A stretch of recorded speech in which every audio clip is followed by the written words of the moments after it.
사립유치원이 이른바 유치원 3법 개정안을 반대하며 개학 연기라는 초강수를 두면서 교육당국도 엄정 대응에 나섰는데요. 다행히 한유총이 하루도 안 돼 꼬리를 내리면서 우려했던 보육 대란까지는 이어지지 않았지만 학부모들은 하루 종일 가슴을 졸여야 했습니다. 지역사회 빅이슈를 끈질기게 추적하고 분석하겠습니다. 김민욱의 기자 콜롬보. 오늘은 사상 초유의 유치원 개학 연기 사태를 짚어봤습니다. 출근 시간 맞벌이 부부들이 허겁지겁 아이를 등원시킵니다. 사상 초유의 개학 연기로 등하원 차량을 운행하지 않았기 때문입니다. 정상적인 수업이 아니고 돌봄 형식으로 이렇게 진행을 하게 되거든요. 그래서 아이를 생각하는 마음으로 이렇게 빨리 이야기가 잘 풀려 나갔으면 좋겠습니다. 하원 시간에도 혼란은 계속됐습니다. 유치원 하원 시간이 되자 학부모들이 차량을 타고 아이들을 데리러 옵니다. 정규 수업은 없었고 단순 돌봄 서비스만 진행됐습니다. 학부모들은 분통을 터뜨립니다. 일단 앞으로 자주 볼 선생님한테 맡기는 게 낫겠다고 생각이 들어서 여기다가 오긴 했는데 마음 같아서는 사실 아무도 여기 유치원 안 다니게 해서 유치원에서 좀 정신을 좀 차리고 앞으로는 이런 거를 그러니까 애들이 볼모에서 하는 일은 안 했으면 좋겠다. 또 다른 사립 유치원. 하원 차량이 없자 택시로 부랴부랴 아이를 태워가는 모습도 눈에 띕니다. 맞벌이 부부들을 대신해 아이를 돌보는 조부모들도 불안하긴 마찬가지입니다. 어떻게 좀 됐으면 좋겠습니까? 이거 빨리 합의가 돼갖고 정상이 돼야죠. 유치원 보육 대란에 대비해 준비했던 긴급 돌봄 운영기관은 의외로 한산했습니다. 부산 사하구에 있는 한 긴급 돌봄 운영기관은 200명까지 수용할 수 있게 준비했지만 실제 이곳에 맡겨진 원안은 단 2명에 불과했습니다. 재적 중인 유치원에서 이제 돌봄을 할 수 있도록 사립유치원에서 문을 열고 있습니다. 그래서 저희 유아교육진흥원에는 지금 현재 2명만 온 걸로 예상이 됩니다. 아이를 어디에도 맡기지 못하는 보육 대란은 벌어지지 않았지만 학부모들은 하루 종일 가슴을 졸여야 했습니다. 네, 패널 소개하겠습니다. 광명달 전 동래경찰서장님, 그리고 권성주 국제정치학 박사님, 이지욱 변호사님 나오셨습니다. 예, 반갑습니다. 예, 어제 한유총이 무기한 개학 연기 사태 돌입한 지 하루도 안 돼서 슬그머니 꼬리 내리면서 결국 사태가 이제 일단된 거다, 그죠? 예, 그렇습니다.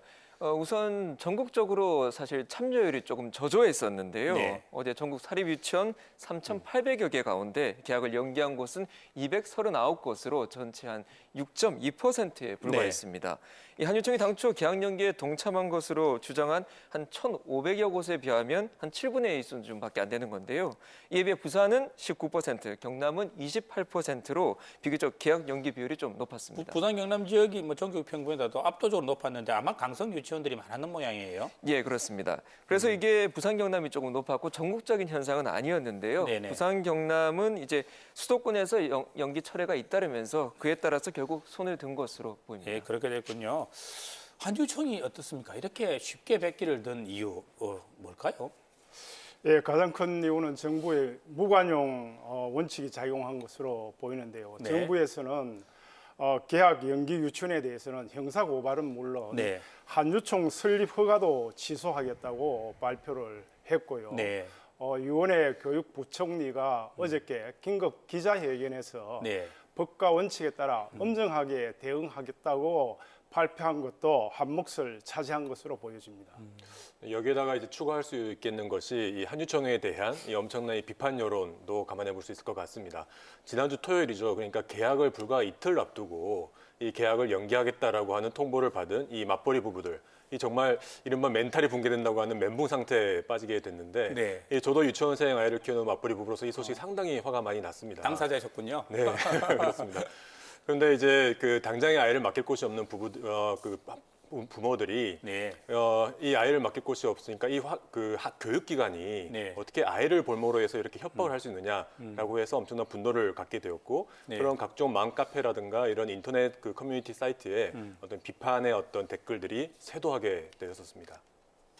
좀 과도하게 한 거죠. 아이를 그거 인질 잡아가지고 진짜. 우리 이제 직장 생활 이제 맞벌이가 많은데 애를 이제 그렇게 못하면 이제 일을 못하는 상황이 되잖아요. 사실 인질이라는 표현 쓸 정도로 우리 부모님들 대단히 화가 많이 난 것 같은데 사립 유치원 비리가 지난해 터졌고요. 그리고 교육부에서 대책을 내놨는데 한유총은 왜 이렇게 반발하는 걸까요? 네, 한유총은 어제 저녁 급하게 결국 개학 연기를 철회를 했습니다. 네. 이렇게 밝히면서 사립학교법, 유아교육법, 학교급식법 개정안 등 이른바 유치원 3법과 네. 유아교육법 시행령 개정안을 그대로 수용하면 사립 유치원의 자율성 유지에 생존이 불가능하다는 기존의 주장을 되풀이했습니다. 네. 그 배경에는 유치원의 설립에 투입된 설립자의 재산적인 기여 등을 인정해달라는 취지겠지요. 그렇지만 정부는 이런 조건을 전제로 한 한유총의 대화 요구를 받아들일 수 입장 역시도 반복해서 강조하고 있습니다. 네. 이미 국고로 충분한 지원을 받고 있다. 그런 게 아마 정부 입장인 것 같은데 네. 어떻습니까? 이게 재발할 가능성이 있습니까? 예, 사실 이제 학부모님들이 가장 걱정하는 대목이 바로 이 부분이 아닐까 네. 싶은데요. 이 개학 연기는 철회하면서도 여전히 한유총은 이 사태의 책임을 정부와 여당 측에 지금 돌리고 있습니다. 그래서 자신들의 요구가 관철되지 않으면 언제든지 개학 연기 준법 투쟁을 하겠다는 입장인데 학부모들의 불안이 커지고 있습니다.